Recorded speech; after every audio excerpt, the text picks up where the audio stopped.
بسم اللہ الرحمن الرحیم۔ السلام علیکم۔ آج کے اس ویڈیو میں ہم بیان کریں گے پیغمبر خدا حضرت صالح علیہ السلام اور ان کی قوم سمود کا واقعہ، تو ویڈیو کو مکمل ضرور دیکھیے گا۔ قدیم جزیرۃ العرب کے شمال مغربی علاقے میں واقع وادی القرہ اپنی ہریالی اور شادابی میں بے مثال ہے۔ اس وادی پر قوم سمود کی حکمرانی تھی، جبکہ اس کے مد مقابل جنوب مشرقی عرب پر قوم عاد قابض تھی۔ قوم سمود بھی قوم عاد کی طرح نہایت طاقتور، طویل القامت اور زبردست شان و شوکت کی مالک تھی، اور اسے فن تعمیر میں بھی کمال حاصل تھا۔ پہاڑوں کو تراش کر انتہائی خوبصورت عمارتیں بنانے کا فن گویا ان پر ختم تھا۔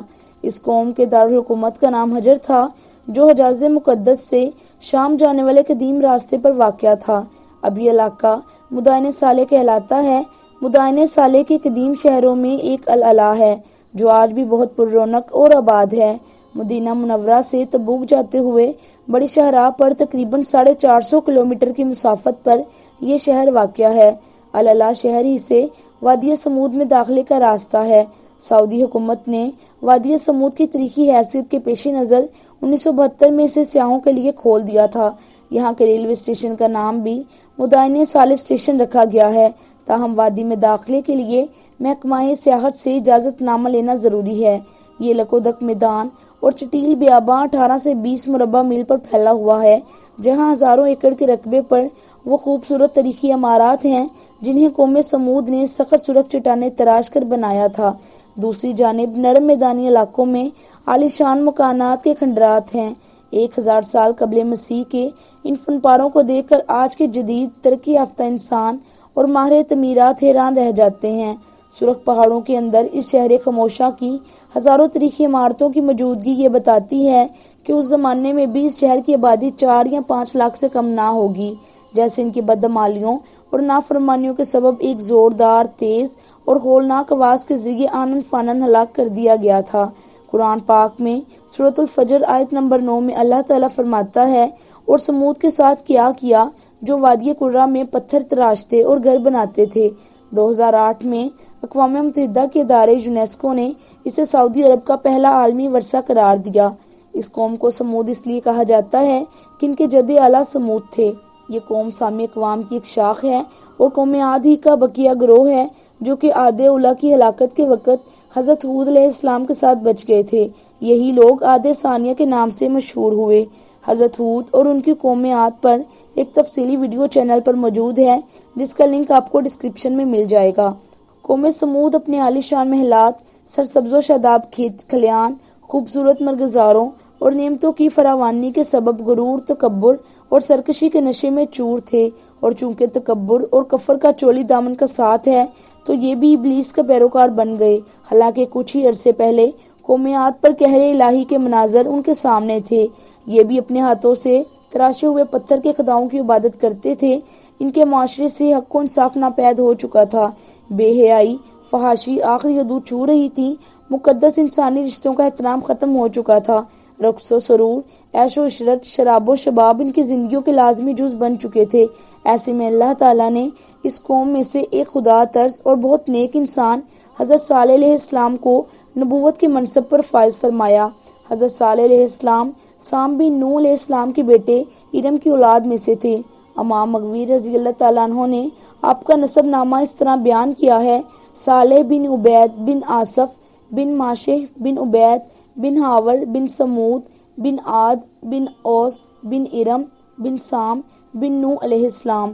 قرآن کریم میں سورہ اعراف آیت نمبر 73 میں ارشاد باری تعالیٰ ہے، اور ہم نے قوم سمود کی طرف ان کے بھائی صالح علیہ السلام کو بھیجا۔ دیگر نبیوں کی طرح حضرت صالح علیہ السلام نے بھی اپنی قوم کو راہ راست پر لانے کی بہت کوشش کی۔ وہ دن رات انہیں سمجھاتے رہتے کہ اے میری قوم، تم اللہ کی عبادت کرو، اس کے سوا تمہارا کوئی معبود نہیں ہے۔ اسی نے تم کو پیدا کیا اور آباد کیا ہے، تو اس سے مغفرت مانگو اور اس کے آگے توبہ کرو۔ بے شک میرا پروردگار نزدیک بھی ہے اور دعا کا قبول کرنے والا بھی ہے۔ اس پر قوم ان کے خلاف ہو گئی اور یوں گویا ہوئی، جس کا ذکر سورۃ ہود میں ہے۔ انہوں نے کہا: اے صالح علیہ السلام، اس سے پہلے ہم تم سے کئی طرح کی امیدیں رکھتے تھے، اب وہ منقطع ہو گئی ہیں۔ کیا تم ہم کو ان چیزوں سے منع کرتے ہو جن کو ہمارے بزرگ پوچھتے چلے آئے ہیں، اور جس بات کی طرف تم ہم کو بلاتے ہو اس میں ہمیں قوی شبہ ہے۔ حضرت صالح علیہ السلام کی مسلسل وعظ و نصیحت اور اس کے نتیجے میں غریب لوگوں کا ایمان لانا قوم سمود کے سرداروں کے لیے تشویش کا باعث تھا۔ دراصل غرور و تکبر کی دلدل میں دھنسے یہ لوگ اس بات کا تصور بھی نہیں کر سکتے تھے کہ کوئی عام آدمی اس طرح محفلوں اور چوک چوراہوں پر کھڑے ہو کر ان کے باوجھ ذات کے خداؤں کی نفی کرے اور صرف ایک ان دیکھے رب کی عبادت کی بات کرے۔ چنانچہ اس مسئلے کا حل ڈھونڈنے کے لیے سب سردار سر جوڑ کر بیٹھے اور پھر متفقہ طور پر ایک نتیجے پر پہنچنے کے بعد انہوں نے حضرت صالح علیہ السلام کو بلایا اور کہا، اے صالح علیہ السلام، اگر تم اللہ کے سچے پیغمبر ہو تو ہم کو کوئی ایسا معجزہ دکھاؤ جسے دیکھ کر ہمیں تم پر یقین آ جائے۔ حضرت صالح علیہ السلام نے فرمایا، اے میری قوم کے لوگوں، تم کیا معجزہ دیکھنا چاہتے ہو؟ انہوں نے کہا کہ ہم چاہتے ہیں کہ یہ جو سامنے چٹان ہے اس میں سے ایک ایسی اونٹنی برآمد کرو جو گابن ہو، بچہ دے، ہم سب کے لیے دودھ مہیا کرے اور اس میں فلاں فلاں خوبیاں ہوں۔ حضرت صالح علیہ السلام نے ان سے فرمایا، اگر میں تمہاری شرط پوری کر دوں تو کیا تم اللہ پر ایمان لے آؤ گے؟ تو انہوں نے جواب دیا کہ ہاں، ہم تمہارے رب پر ایمان لے آئیں گے۔ حضرت صالح علیہ السلام نے اللہ تعالیٰ کے حضور گر گڑا کر دعا مانگی اور اپنی قوم کی فرمائش پوری کرنے کی التجا کی۔ اللہ تعالیٰ نے اپنے نبی کی دعا قبول فرمائی اور دیکھتے ہی دیکھتے چٹان شق ہو گئی اور اس میں سے ایک طویل القامت خوبصورت اونٹنی برآمد ہوئی جس میں وہ سب خوبیاں تھیں جن کی قوم سمود نے فرمائش کی تھی۔ یہ محیر العقول منظر دیکھ کر قوم سمود لاجواب ہو گئی۔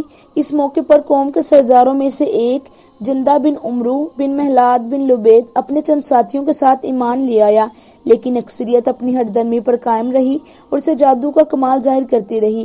اس موقع پر حضرت صالح علیہ السلام نے اپنی قوم سے فرمایا، اے میری قوم، یہ ناقۃ اللہ یعنی اللہ کی بھیجی ہوئی اونٹنی ہے جو تمہارے لیے ایک معجزہ ہے۔ اب تم اسے اللہ کی زمین میں کھاتی ہوئی چھوڑ دو اور اسے کسی طرح کی تکلیف نہ دینا، ورنہ اللہ کا عذاب تمہیں فوری پکڑ لے گا۔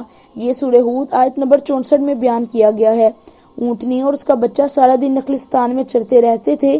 سب قبیلے والے پیٹ بھر کر اونٹنی کا دودھ پیتے، لیکن وہ پھر بھی کم نہ ہوتا۔ حضرت صالح علیہ السلام نے کنویں کے پانی کو بھی تقسیم کر دیا تھا۔ ایک دن اونٹنی پانی پیتی تھی اور ایک دن سمود کے لوگ۔ جب اونٹنی پانی پینے آتی تو وہ کنویں کا سارا پانی پی جاتی۔ قرآن کریم سورۃ الشعراء آیت نمبر 155-156 میں اللہ تعالیٰ فرماتا ہے، صالح علیہ السلام نے اپنی قوم سے کہا کہ دیکھو، یہ اونٹنی ہے، ایک دن اس کی پانی پینے کی باری ہے اور ایک معین روز تمہاری باری، اور اس کو کوئی تکلیف نہ دینا، نہیں تو تم کو سخت عذاب آ پکڑے گا۔ کچھ ہی عرصے بعد قوم سمود کو اونٹنی کی موجودگی کھٹکنے لگی۔ انہیں اپنے ہرے بڑے نخلستانوں میں آزادی سے گھومتی پھرتی اونٹنی ایک آنکھ نہ باتی تھی، اور جب وہ یہ دیکھتے کہ اپنی باری آنے پر اونٹنی ایک ہی سانس میں پورے کنویں کا پانی پی جاتی ہے تو حیران ہو کر اسے جادو سے تشبیہ دیتے۔ آخرکار شیطان کے کسانے پر انہوں نے اونٹنی سے جان چھڑوانے کی تدابیر سوچنی شروع کر دی، اور اس کا ایک ہی حل تھا کہ اسے ہلاک کر دیا جائے، مگر کیسے؟ قوم سمود کے سردار یہ کام خود اپنے ہاتھوں انجام دینے کو تیار نہ تھے، سو انہوں نے دو نہایت اونچے اور مالدار خاندان کی آزاد منش عورتوں کو راضی کیا کہ وہ قوم کے کسی نوجوان سے یہ کام کروائیں، جس پر ان عورتوں نے دو اوباش اور شراب و شباب کے رسیہ نوجوانوں کو اونٹنی کے قتل پر آمادہ کیا، جن کے ساتھ مزید 7 اوباش نوجوان شامل ہو گئے۔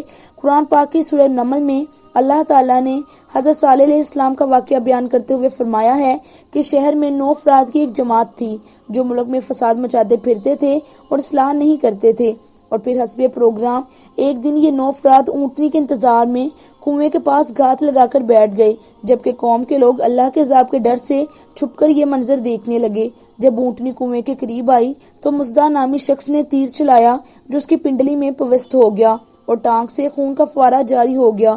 اونٹنی کو زخمی دیکھ کر باقی لوگ خوفزدہ ہو کر پیچھے ہٹ گئے۔ یہ منظر دیکھ کر دونوں عورتیں آگے بڑھیں اور مردوں کو بلا بلا کہنا شروع کر دیا، جس پر قبیلے کا سب سے قوی شخص قدار بن سالف آگے بڑھا اور تلوار کے ایک بھرپور وار سے اونٹنی کی کوچیں یعنی اس کے پچھلے پاؤں کے اوپر کا حصہ کاٹ ڈالا۔ اونٹنی شدید زخمی ہو کر زمین پر گر پڑی اور ایک زوردار چیخ ماری۔ اسی اثناء میں زخمی اونٹنی کو گھیرے میں لے کر اس پر نیزوں اور تلواروں کے لاتعداد وار کیے گئے، جس سے وہ ہلاک ہو گئی۔ ادھر اس کا بچہ بھاگتا ہوا پہاڑ پر چڑھا اور چیخیں مارتا ہوا غائب ہو گیا۔ ایک روایت یہ بھی ہے کہ ان درندوں نے پیچھا کر کے اس بچے کو بھی مار ڈالا تھا۔ اونٹنی کے قتل کے بعد جب ان لوگوں نے دیکھا کہ کوئی عذاب نازل نہیں ہوا تو مارے خوشی کے دیوانے ہو گئے اور جشن مناتے ہوئے چیخ چیخ کر حضرت صالح علیہ السلام کو چیلنج کرنے لگے کہ تم جس عذاب سے ڈراتے ہو اسے لا کر دکھاؤ۔ قرآن کریم میں سورۃ الاعراف آیت نمبر 77 میں ارشاد باری تعالیٰ ہے، آخر انہوں نے اونٹنی کی کوچیں کاٹ ڈالیں اور اپنے پروردگار کے حکم سے سرکشی کی اور کہنے لگے کہ صالح، جس چیز سے تم ہمیں ڈراتے تھے، اگر تم اللہ کے پیغمبر ہو تو اسے ہم پر لے آؤ۔ ناقۃ اللہ کے قتل کی خبر سن کر حضرت صالح علیہ السلام آپ دیدہ ہو گئے اور فرمایا، اس بدنصیب قوم کو اب اللہ کے عذاب سے کوئی نہیں بچا سکتا۔ ادھر سمود کے لوگوں کی دیدہ دلیری اور جرأت میں مزید اضافہ ہو گیا، ان کے دل سے ڈر اور خوف نکل چکا تھا، چنانچہ انہوں نے اسی رات حضرت صالح علیہ السلام کو بھی قتل کرنے کا پروگرام بنا لیا تاکہ اونٹنی کے ساتھ ان کا بھی قصہ ختم ہو جائے۔ وہ 9 افراد ایک پہاڑ کی گھاٹی میں چھپ کر بیٹھ گئے تاکہ جب حضرت صالح علیہ السلام وہاں سے گزریں تو انہیں قتل کر دیں، مگر کائنات کا مالک اللہ تعالیٰ قوم سمود کے ہر مکر و فریب اور شیطان کی چال بازیوں سے خوب واقف تھا، چنانچہ پہاڑ سے ان پر پتھر برسائے گئے جن سے وہ سب ہلاک ہو گئے۔ دوسرے دن جب لوگوں کا وہاں سے گزر ہوا تو دیکھا کہ 9 کے 9 افراد پتھروں کے نیچے مرے پڑے تھے۔ حضرت صالح علیہ السلام کو اونٹنی کے قتل کا بڑا غم تھا اور اب اتمام حجت ہو چکا تھا، اللہ تعالیٰ کے وعدے کے مطابق اب عذاب آنا ہی تھا، لہذا حضرت صالح علیہ السلام نے اپنی قوم کو مطلع فرمایا کہ اب تمہارے پاس عیش و عشرت کے صرف 3 دن بچے ہیں، اس کے بعد ایک سخت عذاب تم پر نازل ہوگا۔ اللہ تعالیٰ سورہ ہود آیت نمبر 65 میں ارشاد فرماتا ہے کہ جب انہوں نے کوچیں کاٹ ڈالی تو صالح علیہ السلام نے کہا کہ اپنے گھروں میں 3 دن اور فائدے اٹھا لو، اور یہ وعدہ جھوٹا نہیں ہے۔ حضرت صالح علیہ السلام کی بات سن کر وہ لوگ ہنسی مذاق اور استہزاء کرنے لگے اور تنزیہ استفسار کیا کہ یہ 3 دن ہم کیسے گزاریں گے۔ حضرت صالح علیہ السلام نے فرمایا، پہلے دن تمہارے چہرے زرد ہو جائیں گے، دوسرے دن رنگ سرخ ہو جائے گا، اور تیسرے دن تمہارے چہروں پر نحوست پوری طرح عیاں ہو جائے گی، یعنی وہ سیاہ پڑ جائیں گے، اور چوتھے دن تم پر قہر الہی نازل ہوگا۔ اور پھر جب تینوں دن ایسا ہی ہوا تو وہ خوف زدہ ہو گئے اور انتظار کرنے لگے کہ اب کس قسم کا عذاب نازل ہونے والا ہے۔ ابھی چوتھے دن کا سورج طلوع ہی ہوا تھا کہ آسمان سے ایک بہت تیز چینک کی آواز چنگاڑ کی صورت بلند ہوئی، جس نے ان کے کانوں کے پردے پھاڑ دیے، دل دہلا دیے، اور اس چینک کی آواز کے ساتھ ہی ان کی روحیں جسموں کا ساتھ چھوڑنے لگیں اور وہ اپنی اپنی جگہوں پر اوندے پڑے سسک سسک کر ختم ہونے لگے۔ کچھ ہی دیر میں لاکھوں افراد پر مشتمل نہایت قوی اور طاقتور قوم جانوروں کے کھائے ہوئے بھوسے کی طرح ڈھیر ہو چکی تھی، اور کفر و شرک میں مبتلا، غرور و تکبر میں ڈوبے لوگوں کا شاندار اور بار رونق شہر خاموشہ میں تبدیل ہو کر ہمیشہ کے لیے عبرت کا نشان بن گیا۔ اللہ تعالیٰ کا قرآن پاک میں ارشاد ہے، اور جن لوگوں نے ظلم کیا تھا ان کو چنگاڑ کی صورت میں عذاب نے آ پکڑا تو وہ اپنے گھروں میں اوندے پڑے رہ گئے، گویا کبھی ان میں ایسے بسے ہی نہ تھے۔ اور سن رکھو کہ سمود نے اپنے پروردگار سے کفر کیا، اور سن رکھو کہ سمود پر پھٹکار ہے۔ اللہ تعالیٰ نے اس عذاب سے حضرت صالح علیہ السلام اور ان پر ایمان لانے والوں کو محفوظ رکھا، چنانچہ اللہ تعالیٰ نے سورہ ہود آیت نمبر 66 میں فرمایا، جب ہمارا حکم آ گیا تو ہم نے صالح علیہ السلام کو اور جو لوگ ان کے ساتھ ایمان لائے تھے ان کو اپنی مہربانی سے بچا لیا اور اس دن کی رسوائی سے محفوظ رکھا، بے شک تمہارا پروردگار طاقتور اور زبردست ہے۔ مسند احمد میں حضرت ابن عمر رضی اللہ تعالیٰ عنہ سے مروی ہے کہ 9 ہجری میں رسول اللہ صلی اللہ علیہ وآلہ وسلم تبوک جاتے ہوئے جب وادی سمود سے گزرے تو آپ صلی اللہ علیہ وآلہ وسلم نے اس ویران اور اجڑی جگہ کو دیکھ کر صحابہ رضی اللہ تعالیٰ عنہ سے فرمایا کہ یہاں سے جلدی سے گزر چلو، اور اگر پانی کی ضرورت ہو تو صرف اس کنویں کا پانی استعمال کرو جس سے حضرت صالح علیہ السلام کی اونٹنی پانی پیا کرتی تھی۔ بعض صحابہ رضی اللہ تعالیٰ عنہ نے دوسرے کنویں سے پانی لے کر آٹا گوندھ لیا تھا، آپ صلی اللہ علیہ وآلہ وسلم نے اسے پھینکوا دیا۔ اس عرصے میں آپ صلی اللہ علیہ وآلہ وسلم مسلسل توبہ استغفار کرتے رہے۔ پھر نبی کریم صلی اللہ علیہ وآلہ وسلم نے اپنے صحابہ رضی اللہ تعالیٰ عنہ کو منع فرمایا کہ قوم سمود جو عذاب سے ہلاک ہوئی ہے ان کے گھروں اور بستیوں میں نہ جائیں، اور فرمایا کہ مجھے خوف ہے کہ کہیں تم کو بھی وہی عذاب نہ پہنچ جائے جو ان کو پہنچا تھا، لہٰذا ان کے پاس نہ جاؤ۔ ابن کثیر رحمۃ اللہ علیہ کے مطابق آپ علیہ السلام کا انتقال 280 برس کی عمر میں ہوا۔ مفسرین میں اس پر مختلف آراء ہیں کہ قوم پر عذاب کے بعد حضرت صالح علیہ السلام نے کہاں قیام فرمایا۔ اکثر نے تحریر کیا کہ سمود کی ہلاکت کے بعد آپ علیہ السلام اہل ایمان کے ساتھ شام تشریف لے گئے اور پھر فلسطین میں کچھ عرصہ قیام کے بعد مکہ مکرمہ آ گئے اور وہیں انتقال ہوا۔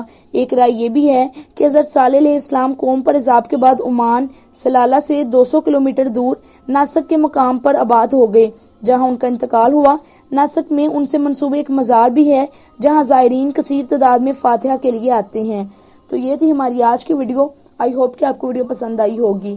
ویڈیو اچھی لگی تو چینل کو ضرور سبسکرائب کریں اور ساتھ ہی بیل کو ہٹ کر کے نوٹیفکیشنز کو آل پہ کلک کر دیں تاکہ اس طرح کی مزید ویڈیو سب سے پہلے آپ کو مل سکیں۔ اگلی ویڈیو تک اللہ حافظ۔